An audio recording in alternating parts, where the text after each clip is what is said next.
আসসালামু আলাইকুম, this is মই। তো আজ কাঁচা আমের আমসত্তা বানাম। তো আমগুলার প্রথমে সেদ্ধ করে লইছিলাম, এরপর দুইটা এলাচ দিয়ে লইছি, এরপর সরষের তেল দিয়ে লইছি, পাঁচফোড়ন, জিরার গুঁড়ি, ধনিয়ার গুঁড়ি, গরম মশলা, শুকনো মরিচ সুন্দর করে দিয়ে লাড়াচাড়া করছি। এরপরে 2 কাপের মতো ভিনেগার দিয়ে লইছি, এরপর একটু 1 চামচের মতো ফুড কালার দিয়ে লইছি, কমলা কালারের।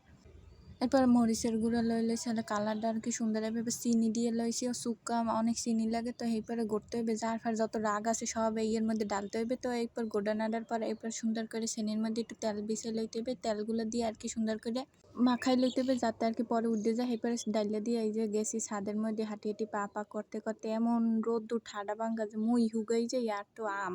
এরপর আর কি এই যে কালারটা দেখেন কত সুন্দর আইছে।